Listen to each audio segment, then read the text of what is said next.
Hello, dear Get More listeners. Today, I'm super happy to have someone who has exactly the same haircut as I have.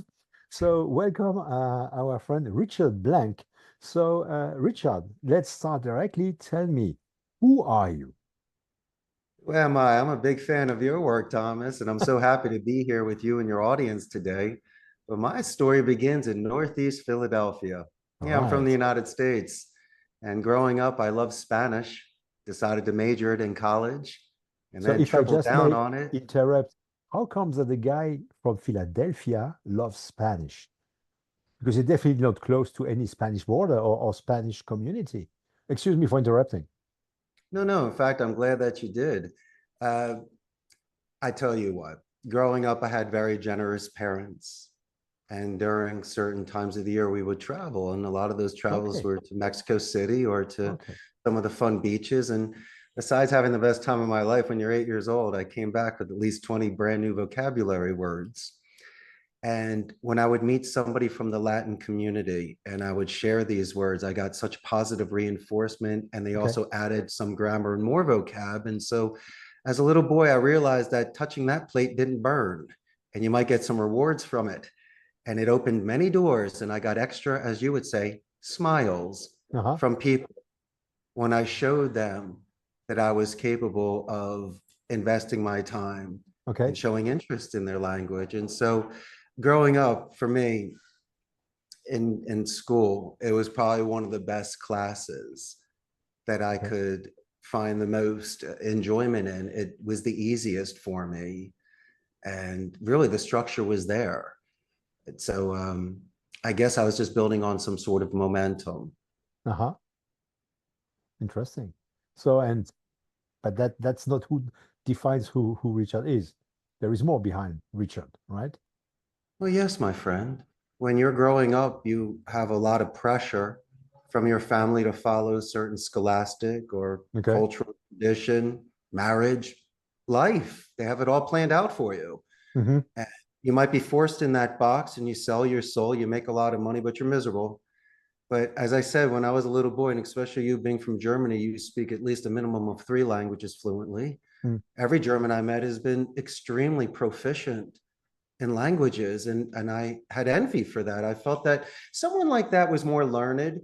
You didn't need to recite 1,000 books for me, but if you took the time to learn a second language, you make more friends, you get invited to more parties. Yeah, And I wanted that sort of lifestyle because just living in Philadelphia in the United States is beautiful, but there's a big world out there. correct. And Spanish to me, I felt was most applicable because more people spoke it in my region of the world. And that's where, if free class, if I'm hanging out at a restaurant or around the way and Sure. someone's Spanish, I could speak Spanish for 10 minutes waiting for the bus. And so I felt like por lo menos I was always gaining something from that. And so I had to really make that decision when I was graduating the proud Abington High School. My parents were really expecting me to follow in footsteps of my grandfather that went to Harvard Okay. Law School. My father went to Columbia Business, and my older brother went to Washington Lee University. These are very difficult to get into Ivy League schools. Yeah, we Now, even know those names here over in Europe. So they sound important, don't yeah, they? they But sound I tell important. you Yeah. what, yeah, right. I rattled those off real quick. But between me and you, I didn't have the grades. In fact, my grades were so bad, they weren't good enough to get me into the University of Arizona. And so thankfully, my dedicated Spanish teacher, Esperanza Galshak, paid it forward and wrote me a recommendation. And the principal of the high school, the late Norman Schmidt, really hooked me up, got Okay. that ball into the end zone and said to this school, listen, I know this kid was immature growing up and really didn't study that much. But if you give him a second chance, because I see how much he loves languages, you Okay. will see. And little did I know, I got in, my grades got better. But I tell you what, it's really about accountability Uh-huh. and maturity. And when you fail a test, it's really on you. You could blame other people, but I got scars early on. The thing was, I was on a trajectory and I left a private school after seventh grade because eventually I kind of failed out. It's almost like gnawing off your arm to get out of that trap. Man, I was going to go to a private school and an Ivy League and do all this stuff. And I was kind of scared. I mean, It didn't feel natural to me. I got the bad butterflies, not the happy butterflies, like good Okay, things that okay. happen, like Christmas Eve. And then I would see these people. You know what really freaked me out? Because I'm growing up in the 70s and 80s. When you watch the Freddie Mercury, David Bowie video of Under Pressure, and I'm watching the sidewalk walkers or the shoving into the subway cart people, or even Pink Floyd Brick in the Wall, that stuff was hitting me, hitting me, hitting me, hitting me. And I Uh-huh. said, you have to make a choice, child. You have to decide to liberate yourself, but have a skill, or you could be one of the best that climbs that ladder and fights for it every crumb. You hear the hero's journey. I'm supposed to leave the town. I'm supposed to go on an adventure and slay a dragon and come back and tell the tale. I needed to become a prince. I was willing to die for it. And sometimes, Thomas, doctor, my friend, you need to be selfish in Yeah, of order to course. make Yeah. long-term decisions for yourself. Yeah. And as much as you want to please others, that's others' lives and their expectations for you. And you only get 100 years on this silly planet just to spin and have fun. So I disappointed so, but at the end, I guess I won. Why? By telling them I told you so? I didn't want to do that. It should have been set from the beginning. Yeah. They should have been adding wind to my sails instead of holding me back. Yeah. And these are individuals that fear the unknown. They never learn the second. How about this? Let me make this clear. When I made my argument at 18 years old, what came to my mind was my great-grandfather that came from Eastern Europe to New York at the turn of the 20th to learn English, make his money during the Depression. He was Uh-huh. a great guy. What a hustler. What a player. What a long shot. So I said, look at great-grandpa. I mean, you have a picture of him in the den. We talk about him all the time. If he never came from Romania, this would have never happened. Yeah. And Yeah. so Yeah. allow me the chance, because I have it in my blood, to be this nomad, and I'm just going south. I'm not going east. And they took it. But you know what it was? It was the pat on the head, Mhm. pacifying. He'll get out of this stage, like maybe my rush stage, or when you Yeah. wore an It won't earring. last. He will come back. Yeah, he'll come back. Let him go to college. He'll do his language thing. Then he'll come work at the family real estate business, and then we'll control him. And I said, okay, let's triple down on this thing. And so I interned for Telemundo in college. I put in my 20 hours a week in promotions and public relations. And then post grad, I got a job with the importers of Coronas. I kept showing them, listen, I'm really into this. I'm getting jobs because it says, se habla español on my business card. And, but they kept seeing it as the parlor trick. So I could bite the apple, but I'm still juggling. Come on, you're not making really good money from it yet. You really Mm. haven't proven yourself yet. Yeah. Yeah. Yeah. So then guess what happened, doctor? At 27 years old, a good friend of mine, Joey, said to me, hey, why don't you come to Costa Rica? Oh. Why don't you teach English for a couple months at my call center and give yourself a timeout? Because you're sending out resumes through a fax machine, hoping you can get an interview somewhere in Phoenix. Okay, great. Come down, take a break, Uh-huh. time out, and Uh-huh. shed some skin. Man, 2 months turned into 4 years. I put my Yeah. stuff in storage and I moved, and I stayed in Costa Rica. I fell in love. I learned the business from the inside out, not at sea level. Okay. And Okay. I got That's a good. chance to sit with the people. So you got to hear the good and the bad and the happy and the sad. And you want to hear the best part about it, my friend, my ethical persuader, that this is the time in the early 2000s when people were working off of Cisco phones and Excel sheets. They weren't doing like what you had today with Plantronics. And you are watching individuals, sight unseen, English second language, engaged in conversations, transitional sentences, tie downs, having a good time, getting an ROI on their investment, really artists of speech. Uh-huh. And the room was alive. Can we compete with New York stock sellers? No, I never said you could. But let me see how they pitch in Spanish in our home court. See how they do. You're watching people that speak a romantic language. And I loved it. And it was boy and girl, young and old, everywhere. Everyone was devoted to the art of the speech. Uh-huh. And they knew that specific vocabulary would prolong conversations with very proficient teachers, they can really have them non-visually engaged in the conversation, when to interject, when to repeat, when to dissect, when to give the options, tie down questions, clarification questions, checkpoints. Yes, checkpoints every 30 seconds in my book. And we love positive escalations. What a gift to tell the owner of the company how amazing Judy was, because in 10 years, she never got that compliment verbally nor in writing. And so when you call back to speak to Dr. Trautmann on the appointment and Judy picks up, I'm going to get a hero's welcome. She'll go, Richard Blank, you are the nicest young man.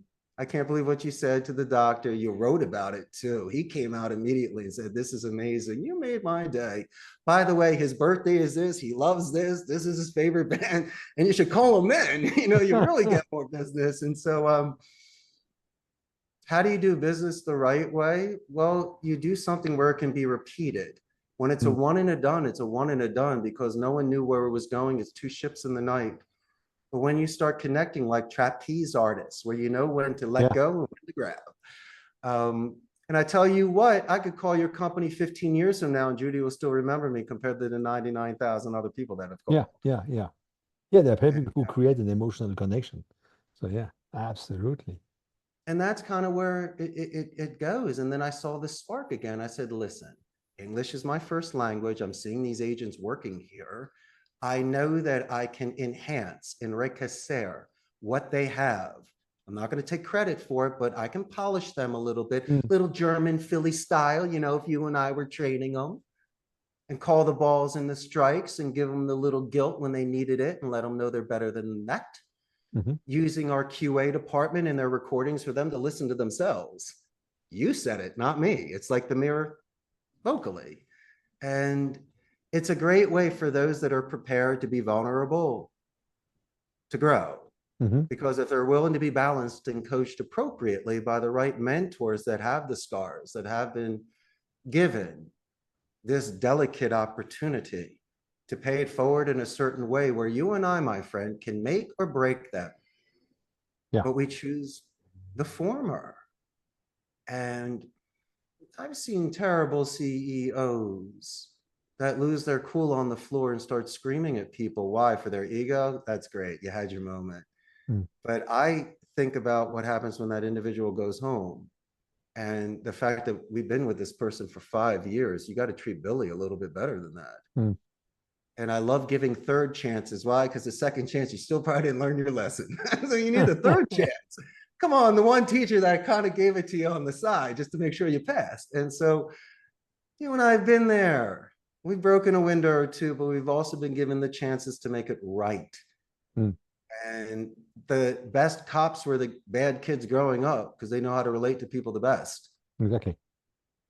And I guess it's raw and it's real. It's authentic. It's not canned because each one needs to be specific, which some overlap, of course, doctor. But I love to take the time because that's the greatest compliment that I get. They go, I've worked at other places. No one's ever known my name. And no one's ever taken the time. Yeah, you're just a number. Well, that's terrible. Of course. But it sounds so cliche-ish and everyone's written about it and everyone's talked about it, but it's really about character during chaos. No one sees what's in my kitchen or what's behind the doors when I'm the CEO trying to cover payroll and make sure the taxes are covered and my responsibilities. We're in business 17 years. We must be doing something right. But they see the fun side where I'm playing pinball with them and Pac-Man, air hockey, you know, downstairs for soft skills training with coffee. And I don't really know how to do it any other way. And Hollywood portrays certain telemarketing and CEOs and authority a certain way. I still feel like a kid in adult's clothing where I still have this spring in my step and the beauty of still life. It hasn't been drained out of me yet. And so if I need to use happy mediums such as coffee or my antique pinball machines, I do have a gamification culture. And knowing your name so you don't hide amongst thousands, but I'm like, Thomas, you're the man. I saw you did 44 last week. That's my boy, you know, in front of everybody. give you your real props, not just calling you chief when you're not doing well. Yeah, yeah. And it's been a beautiful journey. It was a 1 in a million shot. It should have never happened. And I didn't get the backing of parents or partners. Mm. I started my business just by renting a turnkey station at a blended center. So there wasn't even any privacy, but I could handle the payroll and my expenses. But oh, what a spark. Back in February 8th of 2008, when this one gentleman out of Florida called me and hired one person for 1 week. No way. I finally got, I wouldn't do it now, but I couldn't believe it. Website went up a couple months later, bang, I got a client, and what a rebirth. I couldn't believe it. I found a spring. I could survive the desert. I think I could make it. And if I can just not think long term, but do it day by day, hour by hour, or just waking up the next day, still living that moment, I'm going to do it. You have to be a little crazy to live that. Oh yeah, I agree. I think that every person having an entrepreneur mindset has a big psychological problem. But I can say that because I'm one myself, so I know it. I think we are Yeah. not, or we had we are going back to what humans are because we're creators somehow. We are not machines, or they have a very good expression in France. They call it métro boulot dodo for the people living in Paris. So you take the metro, you work, you go to bed. You take the metro, you work, you go to bed. That's life. That's not life. I mean, you express life. And yeah. I still make my commute, and I sold my soul for that golden fiddle to be a CEO of a call center, which is very labor intensive, hands on. But be careful what you wish for. And sometimes people should sit you down and tell you exactly what you're getting into. Mm. The beauty of it is I could handle it, but there were a lot of sacrifices, and I'm very far away from my family. Mm. But you know what? We do have a luxury trade. The fact that I am making a living off of speech, just like in History of the World Part 1, they're like, stand up philosopher. Stand up philosopher. Come on, you can still ethically be clever. You don't need to use the word Absolutely. help. You could change it to guide, assist, and lend a hand. Don't say, excuse me, it's for my clarification. You can fall on certain swords. And a really great technique is the military alphabet. Why? Because it's the most consistent, background noise, distortion. Plus, a lot of people have served. So it's a great way to anchor with people at the end. So you get a couple more encore songs in there. And such soft skills training.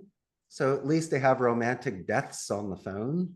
So at least within the first 30 seconds to a minute, they do at least a company name spike, 2 buffer boomerang techniques, a positive escalation, and then they die. Beautiful. They almost like the berserkers shed all of your armor so you're fast, and you just Yeah. take it.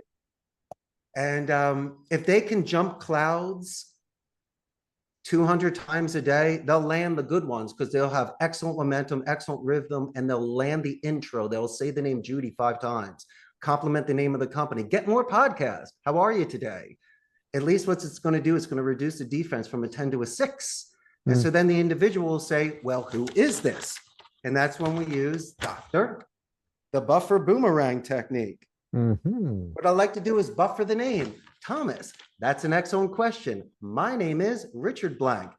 And then they're going to say, because I'm going to gauge your positive or negative reinforcement, who is Richard Blank? And then I'm going to say, hey, we got into the cave a little bit more. A company name spiked you to get out of the trance. I said the name of the company better than you did when you answered. Then you asked who I was, not we're good, thanks. What are you selling? Don't call again. No. You wanted to know who is this happy anonymous person saying the name of my company in such a way I've never heard before. So then you'll ask my name. I will ensure that I buffer your tone because it's most likely it's going to be questionable. So I'm going to buffer it by saying Thomas or Dr. Trautmann. That's an excellent question. Repeating the question so you don't have to repeat it. And then I send it back to you positive to readjust the tone. Unless it's positive, we mirror image. If not, I'm readjusting you, my friend. So then you say to me, because I'm still the mystery man, who is Richard Blank? A second buffer boomerang technique. Thomas, I knew you're going to ask that. Richard Blank represents Costa Rica's call center. And then you play your odds. But guess what you did, buddy? You got two arms on the rock, and at least you're pulling in there. You just didn't get the hang up. Good morning. Good morning. What? Click. Hi, may I speak to Dr. Trautmann? Click. No, no, no. I'm saying what you know first. In my first 3 seconds, I'm going to blast it at you. And most likely it drops from a 10 to about a 3, and your 7 moves you forward, okay? So now you're playing 30% reject, 70% follow-up question of why are you calling? And then you explain why you're calling. You let Judy know, or whoever answers the phone before you get transferred, how amazing they are, and you'll let Dr. Trautmann know, or if doctor gets it immediately, you're just talking about it. And those are good odds in the beginning, because your body and conclusion do not exist. Don't memorize your script. You can't even use it. Land the intro. Why? It reduces, adds momentum, and allows you the chance to fumble the ball or to repeat or just hold hands and walk slowly with Dr. Trautmann. That's what you do. But Richard, what? Do that 200 times a day. You'll master the intro. You'll be beautiful at it. And these are soft skills that off the phone you can use in polite company when you're meeting people for the first time. Right. Answer questions. It's a very nice give and take. Very interesting. Super. Hey, that's an accelerated course. So I hope the listeners will enjoy it and will get something out of it. So I was going to ask you the second question, which is why you do what you're doing, but it's already covered in everything that you told us. So maybe let me jump to the question that to help our audience. If there is one thing that you would like them to keep in mind, to remember, a key takeaway for today, what would that be? Well, the number one takeaway, do not be hard on yourself. Why be hard on yourself? Regardless of the outcome, you did things with honorable intentions and good faith. You can compare yourself to your buddies. At the end of the day, it's you. So I like small wins. I like collecting nickels. Okay. And you can kind of see the growth of it, like building blocks and bricks. And you'll get your whales every now and again, or you might have a good run. But you should always bring that happiness from the little ones, because the littles could turn into big.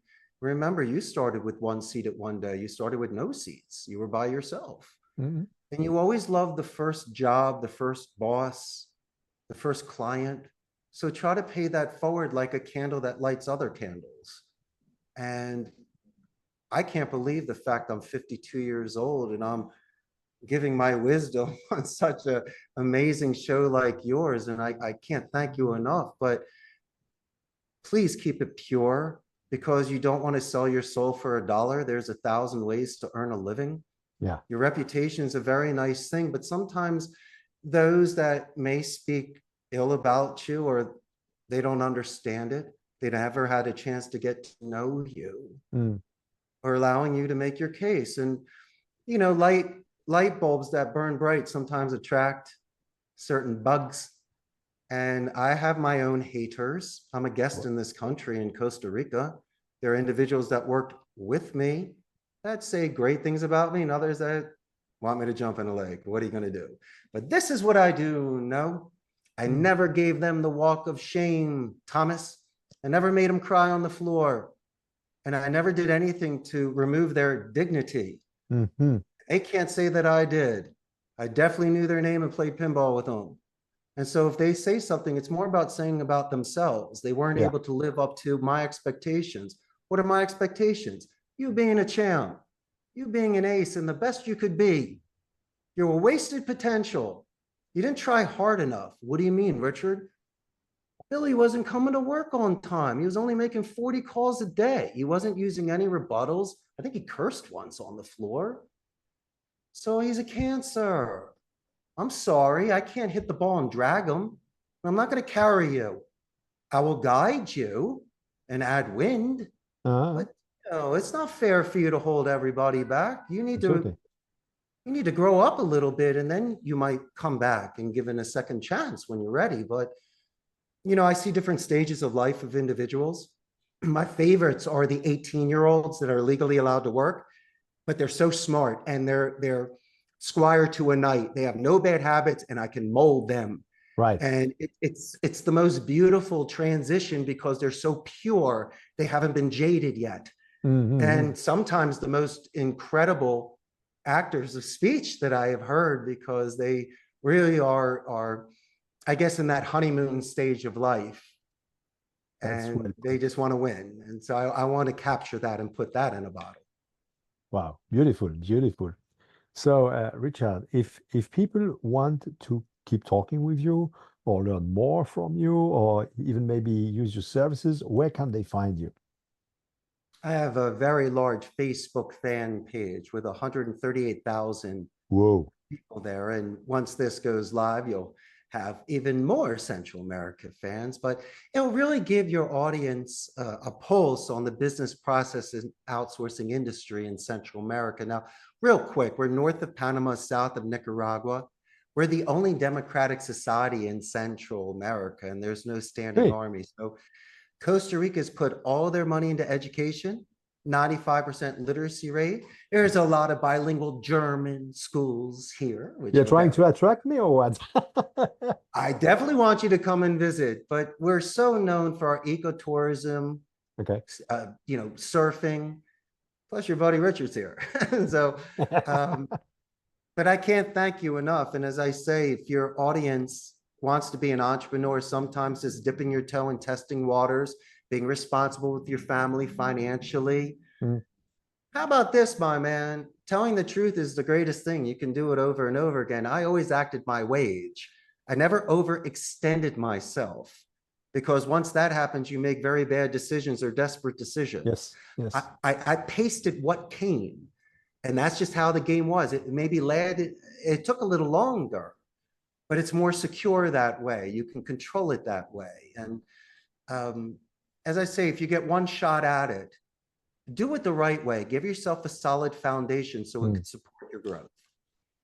excellent. So, I'm circling back to my question. Where can they find you? Would you be in Oh, and LinkedIn? also besides the Facebook fan page, you can send me an email at CEO@CostaRicasCallCenter.com. If you want to Mm. call me, I got a toll-free number. I'll pay for it. 888-271-6750. And I tell you what, if people just want to run a script by me or throw an idea, it's Oh, free. I'm not going to charge you for my guys, time. You're a friend that's of the an doctor. amazing offer. You That's get you get super a nice. free feedback from me on your telemarketing script. Wow, guys, that's an amazing offer from Richard. So, Richard, I want to thank you. I really want to thank you. It was amazing. Having so much positive vibes on the podcast is always great. I loved it. So, thanks again, Richard. I had the best time, doctor. Thank you so much for having me. And you take care of yourself. Auf Wiedersehen. Cheers. Bye bye.